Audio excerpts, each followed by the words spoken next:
If you had any constructive criticism for each other, what would it be? Don't be such an awesome dickhead.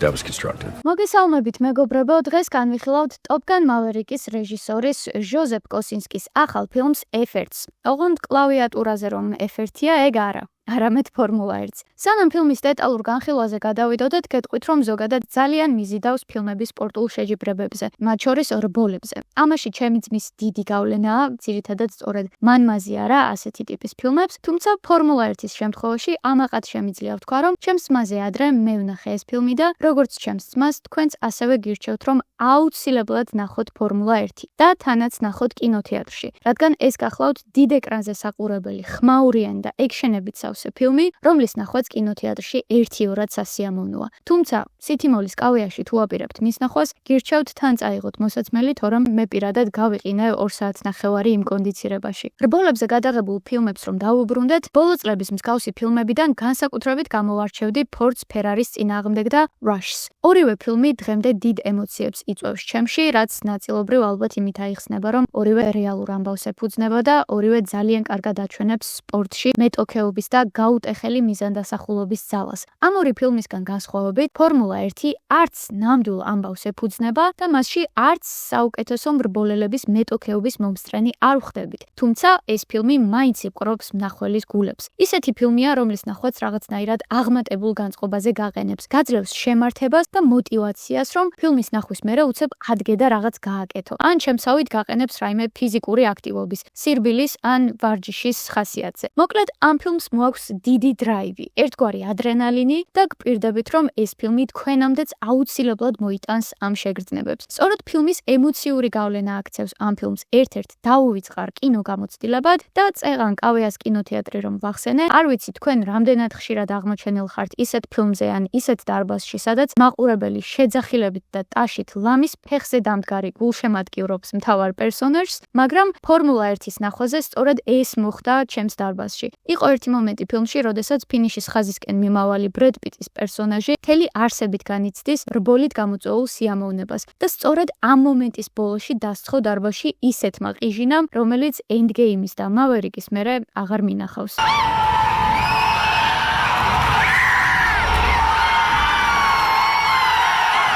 ფორმულა 1 გვიყვება ბრედ პიტის პერსონაჟ სონი ჰეისზე, რომელიც ფორმულა 1-ის ყოფილი მრბოლელია და რომელსაც ახალგაზრდობაში დაწყებული კარიერის დასრულება მალევე მოუწია რბოლის დროს მომხდარი უბედური შემთხვევის გამო. თუმცა ბედმა, უფრო სწორად კი ხავიერ ბარდემის პერსონაჟმა, მას მეორე შანსი მისცა და უკვე ასაკში შესულ სონის შესთავაზა ფორმულა 1-ის მსოფლიო ჩემპიონატში ასპარეზობა. მასთან ერთად ხავიერ ბარდემის გუნდში არის კიდევ ერთი, მაგრამ სონისგან განსხვავებით ახალგაზრდა მრბოლელი, რომელიც ჯერ ცერად უყურებს მამის ხელაკაცის რბოლაში მონაწილეობის საკითხს და სერიოზულად არ აღიქვამს მას, თუმცა მოგვიანებით დაინახავს, რომ ასაკის მიუხედავად სონი ისევ ფორმაშია. ის ძალიან თავდაჯერებულია და ამ ახალბედა მრბოლელს ხელსაც კი უწყობს გამარჯვების მოპოვებაში. კერძოდ ერთ-ერთი რბოლისას ის განზრახ არღვევს უსაფრთხოების წესებს, რის გამოც იქმნება ავარიული სიტუაციები, რაც რბოლის სხვა მონაწილეებს აფერხებს და ამით საშუალება ეძლევა სონის თანაგუნდელს, რომ წინ გაიჯრას. ნამდვილ ფორმულა 1-ში მსგავსი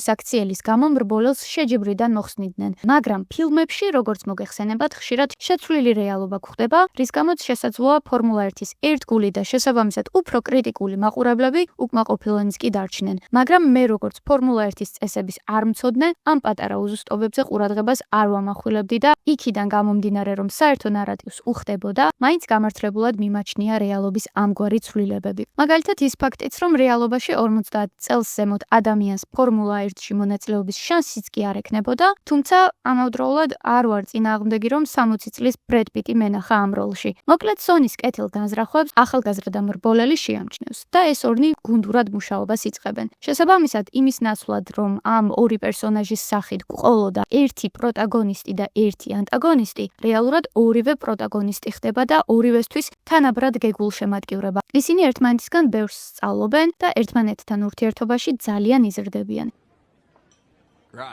ფილმის მთავარი ღირსება ალბათ მაინც უფრო ის არის, რომ ფილმი გახლავთ ძალიან ავთენტური. რა თქმა უნდა, როგორც ყველა ფილმი, მასშიც რაღაცები გამუქებული და დრამატიზებულია, მაგრამ საერთო ჯამში ის ძალიან კარგად ახერხებს რეალობის გადმოცემას და ძალიან ახლოს მიყავხარ იმ ემოციებთან, რასაც ხალხი ფორმულა 1-ის ყურებისას თუ მასში მონაწილეობისას განიცდის. ეს კი ძალიან ბევრი ტექნიკური გადაწყვეტილების შედეგია. მაგალითად ის, რომ ძირითადი სცენები რეალურ ცხოვრებაში ჩატარებული ფორმულა 1-ის დროს გადაიღეს, ლოკაციები, მაყურებლის რეაქციები, ღონისძიების ინფრასტრუქტურა, ეს ყველაფერი რეალურია. ასევე მთავარი როლის შემსრულებლებმა, ბრედ პიტმა და დემსონ იდრისმა მართლა ატარეს ფორმულა 1-ის არა, მაგრამ ფორმულა 2-ის მანქანები და ის სცენები, სადაც მათ ვხედავთ ავტომობილებში ჩაფხუტებით, არა მწვანე ეკრანზე, არამედ ნამდვილ ტრასაზე, ნამდვილი ავტომობილების მართვისას გადაიღეს. უნდა აღინიშნოს ისიც, რომ რბოლების დროს ავტომობილებზე აუარებელი რაოდენობით კამერები ეყენათ და შესაბამისად პროცესების მსვლელობაც ყველა კუთხიდანაა გადაღებული, რაც სივრცის აღქმას ძალიან უადვილებს მაყურებელს.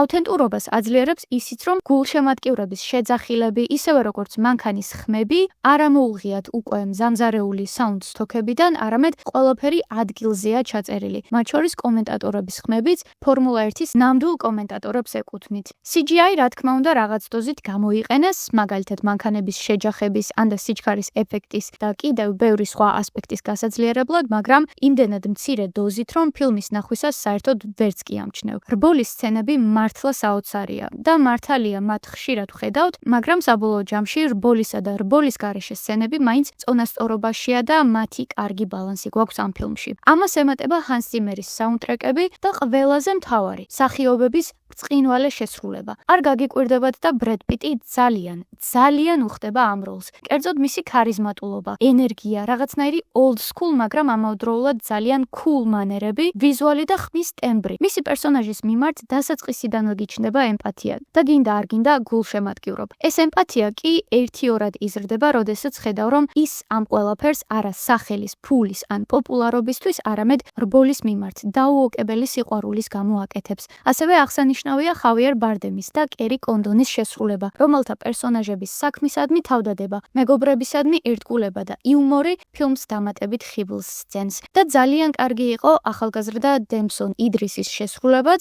რომელმაც ბრედ პიტს კარგი პარტნიორობა გაუწია. ფილმს აქვს თავისი უარყოფითი მხარეებიც, უფრო მეტად სცენარში, მაგრამ ჯამში ვიტყოდი, რომ მისი ავთენტურობის, რბოლის სცენების და მსახიობების შესრულების ხარჯზე სცენარს პატიობ. სცენარის სისუსტეში კი ვგულისხმობ იმას, რომ მასში არ არის რაიმე განსაკუთრებული ორიგინალურობა. ის თითქოს მიყვება ამ ჟანრის ფილმების სტანდარტულ ფორმატს, რომელიც ჩვენთვის უკვე კარგად ნაცნობია. შესაბამისად, ფილმი ადვილად გამოსაცნობია და გიჩენს იმის განცდას, რომ მსგავსი ფილმი უკვე ნანახი გაქვს. დიალოგებშიც ხშირად არის ისეთი ფრაზები, რომლებიც რომელიმე სხვა ფილმში სავარაუდოდ უკვე გვსმენია. ასევე ფილმი შეიძლებოდა რომ უფრო მოკლე ყოფილიყო. ზოგადად არ მიყვარს ხოლმე ქრონომეტრაჟის გამო ფილმის გაკრიტიკება, მაგრამ ამ ფილმის მეორე ნახევარში მართლა მქონდა ის მომენტი, რომ დავიღალე და ვინატრე, რომ ნეტა მალე დამთავრდეს მეთქი, მით უმეტეს ვიყინებოდი. თუმცა საბოლოო ჯამში, როგორც უკვე გითხარით, ფილმით ძალიან ვისიამოვნე და თქვენს აუცილებლად გირჩევთ მის ნახვას. ფორმულა 1-ის სახით მივიღეთ ისეთი საზაფხულო ბლოკბასტერი, რომელიც კიდევ ერთხელ განვმეორდები, რომ ძალიან კარგ და აღმატებულ განწყობაზე გაყენებს.